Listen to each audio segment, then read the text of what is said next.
এই ওয়ানটা আসবে কোথায়, এই জিরোতে। ওকে, ওয়ানটা আসবে জিরোতে, দেন তুমি 30 কোথায় নিয়ে যাবা, 60তে, এবং 60 কোথায় নিয়ে যাওয়া বলো তো, 30তে। জাস্ট এতটুকু চেঞ্জ হবে, আর 45 ডিগ্রি কি থাকবে, ফিক্স থাকবে। এই ভিডিও দেখার পর থেকে তুমিও ত্রিকোণমিতিক অনুপাতের মানগুলো খুব ইজিলি মনে করতে পারবা।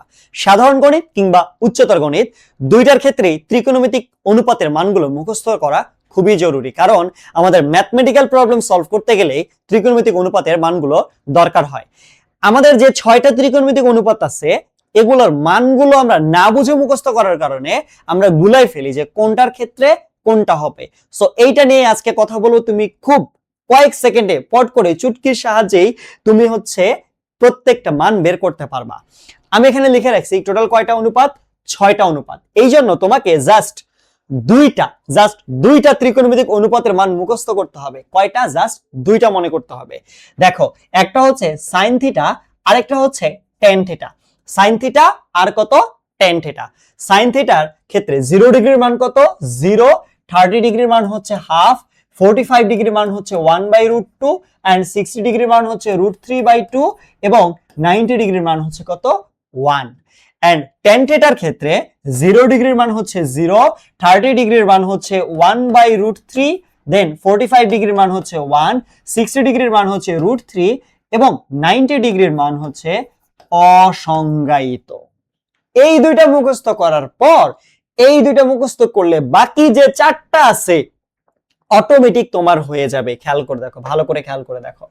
এবার cos থিটা, cos থিটা তুমি কি করবা বলো তো, sin থিটার যে ভ্যালুগুলো আছে না, cos থিটাতে জাস্ট অপোজিট গুলো বসাই দিবা। অর্থাৎ sin থিটার ক্ষেত্রে 90 ডিগ্রি যেটা, cos থিটার ক্ষেত্রে 0 ডিগ্রি ওইটা, অর্থাৎ কোনাকুনিটা বসাই দিবা। ওকে, সো প্রথম কাজ হচ্ছে তোমার cos থিটা 45 ডিগ্রি এবং sin থিটা sin 45 ডিগ্রি, দুইটার ভ্যালু সেম, এটা আগে মনে করবা। sin 45 ডিগ্রি এবং cos 45 ডিগ্রি কত, দুইটাই কত, 1/√2, 1/√2। দেন 90 ডিগ্রিটা তুমি এই পাশে বসাবা, কত বলতো, কত বলতো, 1, 1। sin 90 ডিগ্রির মান 1, তাহলে cos 0 ডিগ্রির মান কত, 1। এরপরে 60 ডিগ্রিটাকে কি করবা, এই দিকে বসাবা, √3/2। এরপরে হাফেরটা কি করবা, এই দিকে বসাবা, আর জিরোটা কি করবা, এই দিকে বসাবা। সো আমি কি বলছি, জাস্ট এক্সচেঞ্জ হবে। অর্থাৎ কিরকম এক্সচেঞ্জ বলতো, তোমার এই দিকে যেটা আছে, এই ওয়ানটা আসবে কোথায়, এই জিরোতে। ওকে, ওয়ানটা আসবে জিরোতে, দেন তুমি 30 কোথায় নিয়ে যাবা, 60তে, এবং 60 কোথায় নিয়ে যাওয়া বলো তো, 30তে। জাস্ট এতটুকু চেঞ্জ হবে, আর 45 ডিগ্রি কি থাকবে, ফিক্স থাকবে। 90 জিরোতে আনবা, 0 কোথায় নিয়ে যাবা, 90তে নিয়ে যাবা, দেন 30 কোনটা হবে, 30 আর 60 কি হবে, অল্টারনেট হবে। অর্থাৎ আমি যেটা বুঝাচ্ছি তোমাকে ভাইয়া, যে যে তোমার হচ্ছে কি বলতো, যে কি কি অল্টারনেট হবে, 0 আর 90 এটা এক্সচেঞ্জ হবে, আর কি হবে 30 আর কি 60 ডিগ্রি, এটা কি হবে, এক্সচেঞ্জ হবে। শুধুমাত্র এই দুইটার ক্ষেত্রে না, বাকিগুলো তো এক্সচেঞ্জ হবে। খেয়াল করে দেখো। এবার tan থিটার মান তো তুমি মুখস্থ করে ফেলছো, তাই না? tan থিটার মান যদি মুখস্থ করে ফেলো, তাহলে এবার তুমি cot থিটার ভ্যালু কি করবা, cot থিটার ভ্যালু কি করবা, cot থিটার ভ্যালুর জন্য তুমি সেম কাহিনী করবা। কি করবা, উল্টাই দিবা, শুধু tan কে উল্টাই দিবা। অথবা তুমি একটা কাজ করো, যে 45 ডিগ্রি তাকে 1 রাখো, 45 ডিগ্রি কত, 1, 1 হওয়ার পর জিরোর ভ্যালু কোথায় বসাবা, 90 তে বসাবা।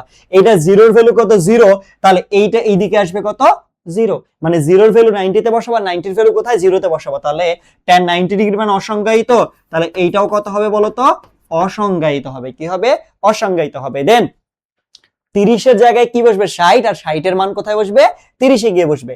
তাহলে tan 60 ডিগ্রির মান কত ছিল, √3, ওইটা কোথায় আসবে, 30 এ আসবে, √3 আসবে। আর tan 1/√3 এটা কি হবে, এই দিকে চলে যাবে, 1/√3 এই দিকে আসবে।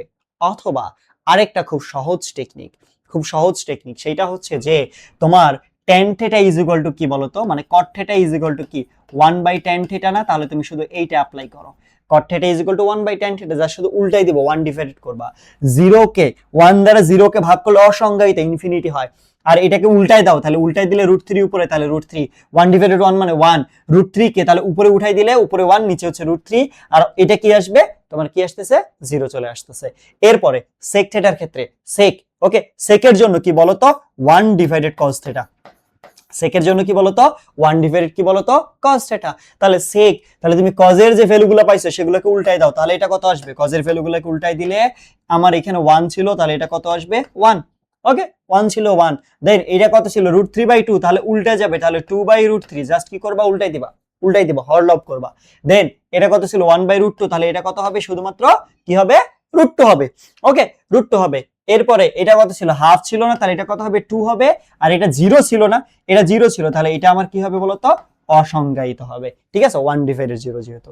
এরপরে কোসেক থিটার জন্য আমরা কি করব বলতো 1/sin থিটা। হ্যাঁ কোসেকের জন্য আমরা কি করব 1/ কি sin থিটা করব। আমরা জানি যে কোসেক থিটা ইকুয়ালস টু কত 1/ কত sin থিটা, তাহলে করো যে কোসেক থিটা তাহলে 1/0, তার মানে কত অসংজ্ঞায়িত। 1/0 বলতে কি এটা অসংজ্ঞায়িত বুঝায়। এরপরে 30 ডিগ্রির জন্য তাহলে হাফ থাকলে এখানে কি করবা বলতো 2 করবা, হাফ থাকলে কি করবা 2 করবা। দেন এখানে 1/√2 না, তাহলে উল্টায় দাও, তাহলে কত থাকে √2 থাকে। তারপরে 60 ডিগ্রিকে উল্টায় দাও, তাহলে কত থাকে 2/√3 থাকে। দেন এইদিকে 1/1, তার মানে এটা কত থাকে 1 থাকে। সো তুমি যদি এইটা বুঝে বুঝে সিকোয়েন্স মনে করতে পারো তাহলে কিন্তু এগুলো তুমি খুব সহজেই কি করতে পারবা মনে করতে পারবা, এবং এবং তোমার ব্রেইন এক্ষেত্রে কি হবে শার্প হবে। হ্যাঁ ভাইয়া তুমি ইজিলি ক্যালকুলেটর দিয়ে করতে পারো, ইজিলি হাতের আঙুলের নিয়মে করতে পারো, বাট হাতের আঙুলের নিয়মটা হচ্ছে তোমার একটা মনে করার জন্য, একটা শর্টকাট মনে রাখার জন্য, আরেকটা শর্টকাট আবার হচ্ছে কি করতে হয় মনে রাখতে হয়। সো এর চেয়ে বরং আমাদের উচিত যে ব্রেইনটাকে বেশি শার্প করা, এই জন্য এই টেকনিকগুলো কি করতে হবে অ্যাপ্লাই করতে হবে। করলে কি হয় তোমার সূত্রগুলোও কি হচ্ছে যে কোনটা কোনটার অপোজিট, এগুলো কিন্তু খুব ইজিলি মনে রাখা পসিবল হচ্ছে।